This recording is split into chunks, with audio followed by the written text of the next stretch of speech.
Parliament में परसों संसद का सत्र शुरू हुआ और मैंने एक सवाल पूछा भारत सरकार से कि देश के विभिन्न राज्यों में कितनी बेरोजगारी है और साल दर साल ये पिछले 10-11 साल में बेरोजगारी का क्या ट्रेंड रहा है। मोदी सरकार ने,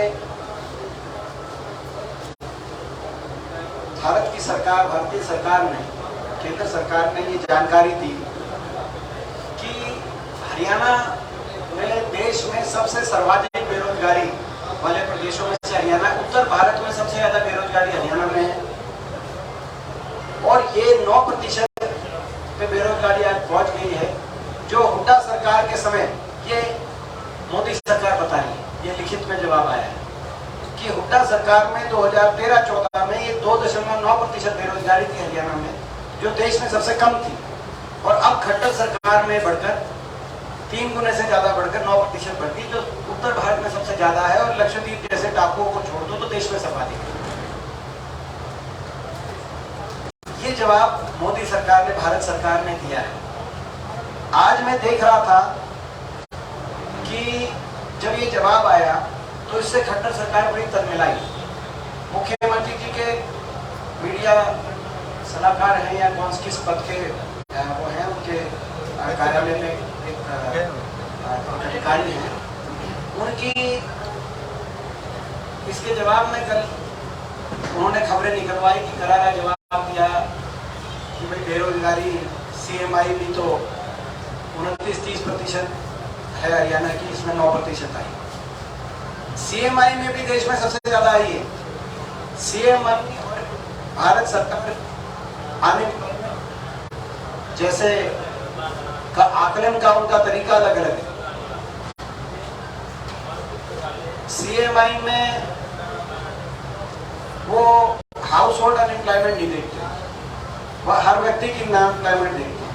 अगर किसी घर में अगर 3 बच्चे हैं तो तीनों अनएम्प्लॉयड हैं तो तीनों की मान लेते हैं। यहाँ ये हाउस होल्ड के आधार पर नहीं देखते, तो तरीका अलग अलग है, कितने प्रतिशत अनएम्प्लॉयमेंट है, लेकिन नतीजा एक ही है। तरीका अलग है, नतीजा एक है। भारत सरकार भी उसी निष्कर्ष पर पहुंची कि सबसे ज्यादा बेरोजगारी आज खट्टर सरकार ने देश में, हरियाणा प्रदेश में, और हुड्डा सरकार के मुकाबले में 3 गुना बढ़ी है। ये जानकारी हमें नहीं थी, मोदी सरकार ने जानकारी हमें दी कि भाई कांग्रेस की सरकार के मुकाबले अब 3 गुना बढ़ गई हरियाणा। ऐसे में मुख्यमंत्री जी अब क्या कह के लोगों के बीच में जाएंगे? क्या वो ये कहेंगे कि मोदी जी गलत बता रहे हैं संसद में, मोदी सरकार गलत बता रही है संसद में,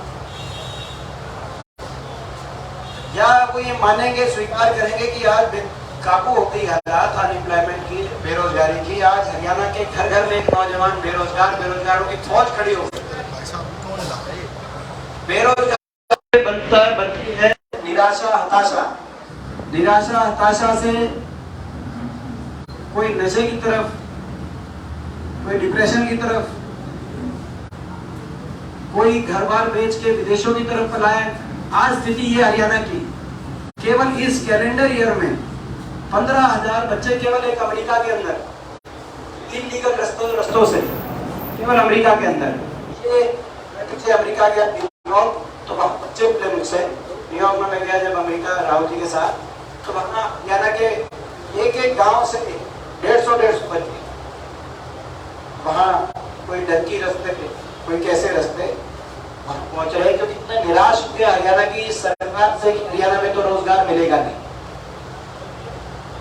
ये स्थिति के लिए कोई जिम्मेदार है तो मौजूदा सरकार, मौजूदा मुख्यमंत्री और इनका मंत्रिमंडल जिम्मेदार है पूरी तरीके से, क्योंकि ना तो कोई सरकारी नौकरी हरियाणा में उस हिसाब से, उस अनुपात में मिल पाई जैसे पहले मिलती थी। नौकरियां या तो निकाली नहीं गई, सरकारी पद समाप्त कर दिए गए, प्राइवेट कंपनियों के हवाले सरकारी संपत्तियां की जा रही हैं। देशव्यापी ये ट्रेंड है।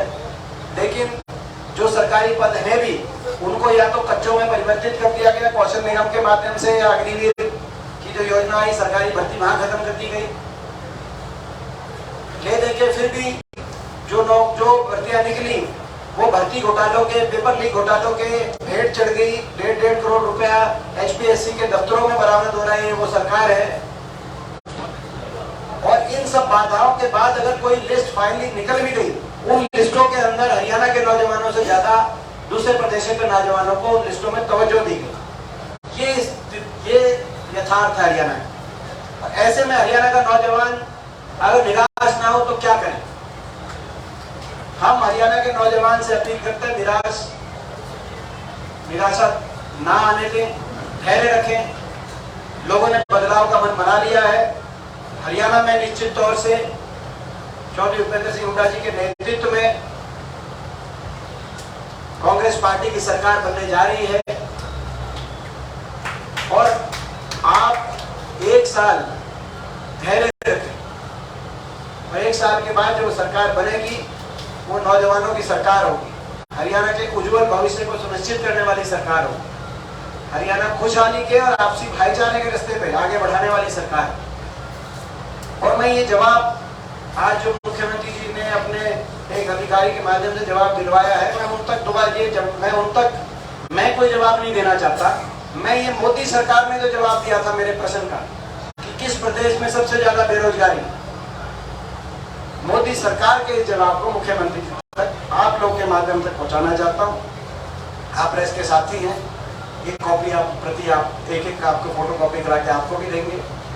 आप भी थोड़ा सा अपने चैनल पे, क्योंकि ये कई अखबारों ने और चैनलों पे दिखाया कि कांग्रेस के अनुसार सबसे ज्यादा बेरोजगारी, ये कांग्रेस के अनुसार नहीं। कईयों ने दिखाया है कि सबसे ज्यादा बेरोजगारी दीपेंद्र हुड्डा कह रहे हैं। मैं नहीं कह रहा, हम तो कह रहे हैं सबसे नकारा सरकार है। वो मैं जरूर कह रहा हूँ, वो मेरा नाम पे जरूर लगाना हो, किसी और का नहीं। तो मेरे नाम से चलेगी हरियाणा की सरकार सबसे नकारा सरकार। लेकिन बेरोजगारी सबसे ज्यादा ये मोदी सरकार के लिए, और हुड्डा सरकार के मुकाबले 3 गुना बेरोजगारी, बल्कि ये भी मोदी सरकार के लिए। ये हमारे लिए भी नई जानकारी। प्रदीप जी आप थोड़ा सा इस पर फोकस करेंगे। तो ये आपका के माध्यम से बहुत महत्वपूर्ण इशू है, क्योंकि बेरोजगारी सबसे ज्यादा जिस प्रदेश में हो, दिल्ली के 3 तरफ बैठा जो प्रदेश हो, सबसे ज्यादा रोजगार देने वाला प्रदेश होना चाहिए, जो सबसे ज्यादा बेरोजगारी वाला प्रदेश हो। ये मुद्दा हमारे लिए अहम मुद्दा है। हम इस मुद्दे को लेके सड़क से लेकर और संसद तक संघर्ष करेंगे। वो मुद्दा भटकाने की कोशिश करेंगे, अलग अलग मुद्दे लेके आएंगे। लेकिन हम बेरोजगारी के मुद्दे से 1 इंच भी ध्यान इधर उधर हरियाणा के लोगों का भटकने नहीं देंगे। हरियाणा के नौजवानों के भविष्य का सवाल। बाकी आपके कोई प्रश्न हो?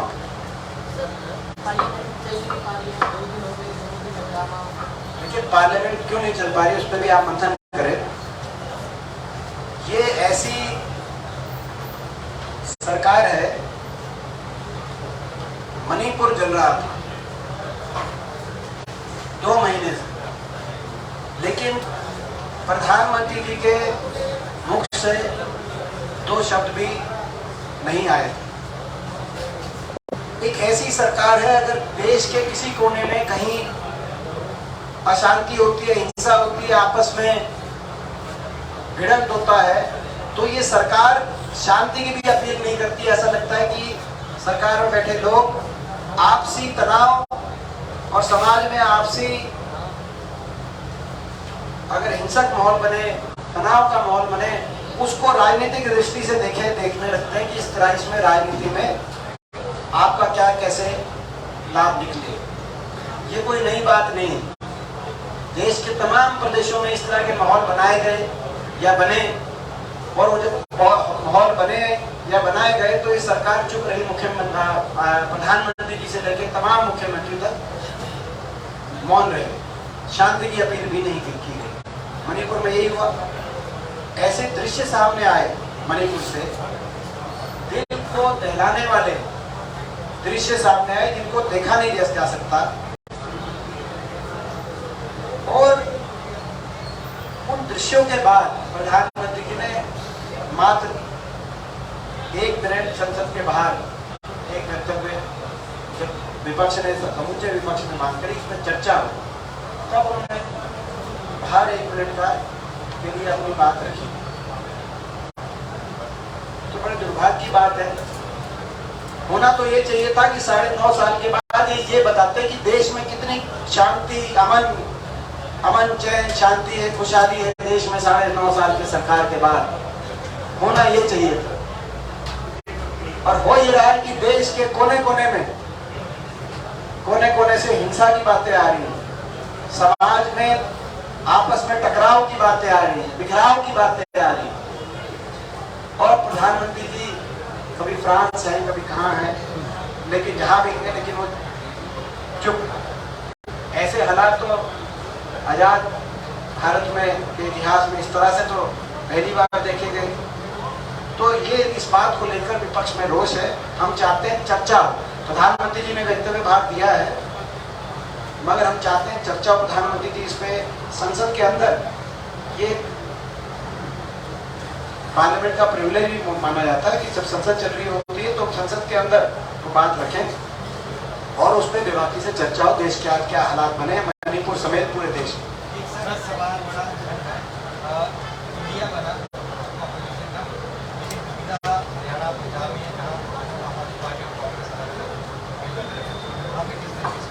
जहां तक इंडिया की बात है, हमारा गठबंधन है और इंडिया उसका नाम दिया गया। मैं यही कहना चाहूंगा,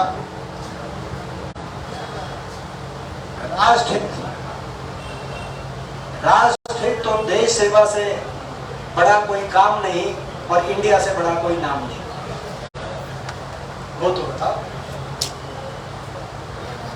मैं यही कहना चाहूंगा। Thank you sir.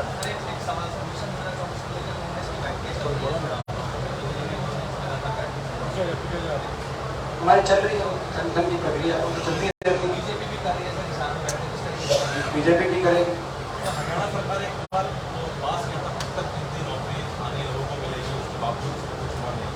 ये तो देखो, वो तो जुमलों में मानो, आप जुमलों की श्रेणी में मानो ऐसा है। अब हकीकत बताओ। हकीकत तो ये मोदी सरकार ने बता दिया, आपने जवाब दिया। आप हमारी नहीं मानते, आप सीएमआई की नहीं मानते। वो कहते हैं कि वो निजी संस्था है, जबकि सीएमआई का जो डेटा है उसके आधार पर बीजेपी यूपी में चुनाव लड़ रही थी, गुजरात में चुनाव लड़ रही थी कि सीएमआई के अनुसार बेरोजगारी कम हुई, जो देश में सबसे ज्यादा हरियाणा में बताता है। सीएमआई के आंकड़ों पे चुनाव बाकी प्रदेशों में लड़ते हैं, उनके आंकड़ों को बताते हैं, लेकिन हरियाणा में कहते हैं कि सीएमआई। लेकिन अब मोदी सरकार भी अगर ये बता रही है, इसमें बाकी प्रदेशों के भी तो दिए हैं। देश के तमाम प्रदेशों के बेरोजगारी का दर इसमें साफ दिया है। उसमें मोदी सरकार ने सबसे ज्यादा बताया कि खट्टर सरकार के हरियाणा में कि भाजपा राज में 3 गुना बेरोजगारी बढ़ गई और देश में सबसे ज्यादा पहुंच गई। अब ये जवाब अगर मंत्री दे रहे हैं भारत सरकार के, तो अब कल को प्रधानमंत्री जी भी आएंगे चुनाव में, वो आके यहाँ ये तो नहीं कह सकते कि रोजगार दिया है, क्योंकि वही उन्होंने ही जवाब दिया है संसद में। तो मुख्यमंत्री जी को मैं समझता हूँ कि ये बात स्वीकारनी चाहिए। इसको नकार 9 साढ़े 9 साल तक नकारते रहे। अब तो प्रदेश के लोग इनको नकार देंगे। आपने सत्य को नकारा, प्रदेश के लोग आपको नकार देंगे। आप स्वीकारें और स्वीकार करके कुछ काम करते हैं इस पे, तो बात बनती। Thank you sir.